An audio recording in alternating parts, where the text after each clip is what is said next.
Luke chapter 14.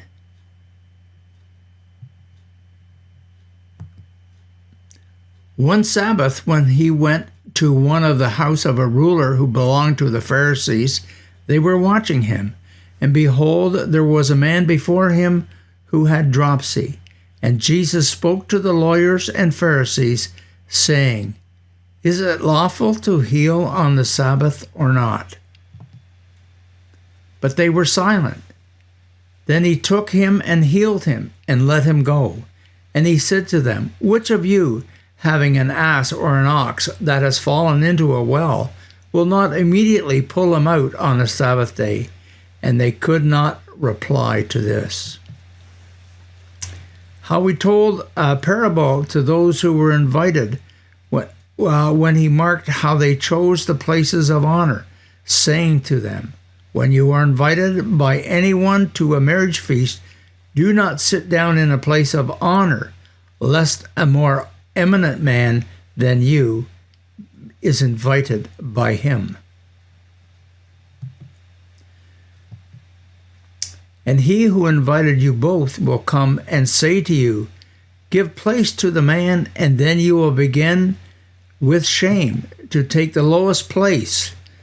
But when you are invited, go and sit in the lowest place, so that when your host comes, he may say to you, 'Friend, go up higher.' Then you will be honored in the presence of all who sit at the table with you. For everyone who exalts himself will be humbled, and he who humbles himself will be exalted."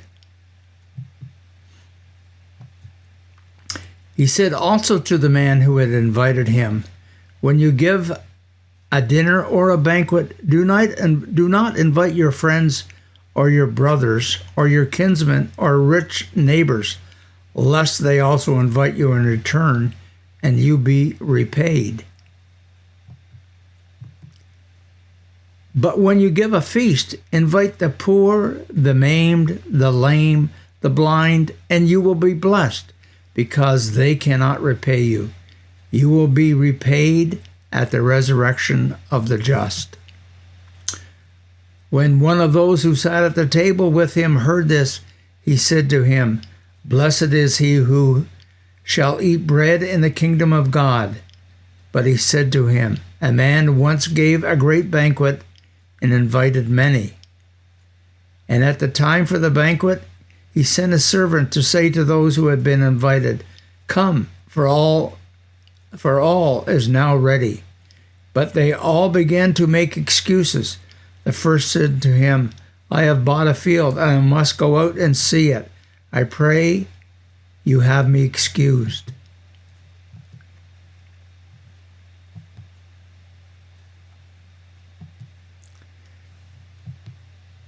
And another said, 'I have bought 5 yoke of oxen, and I go to examine them. I pray, have me excused.' And another said, 'I have married a wife, and therefore I cannot come.' So the servant came and reported this to his master. Then the householder, in anger, said to his servant, 'Go out quickly to the streets and lanes of the city, and bring in the poor and maimed and blind.' And the servant said, 'What you command has been done, and still there is room.' And the master said to the servant, 'Go out to the highways and hedges, and compel people to come in, that my house may be filled. For I tell you, none of those men who were invited shall taste my banquet.' Now great multitudes accompanied him, and he turned and said to them, 'If anyone comes to me and does not hate his own father and mother and wife and children and brothers and sisters, yes, and even his own life, he cannot become a disciple. Whoever does not bear his own cross and comes after me cannot be my disciple. For which of you, desiring to build a tower, does not first sit down, count the cost, and whether he has enough to complete it?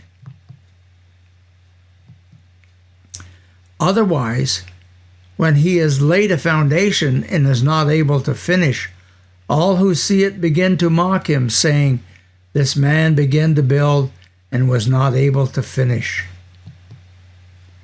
Or what king, going to encounter another king in war, will not sit down first and take counsel whether he is able with 10,000 to meet him who comes against him with 20,000?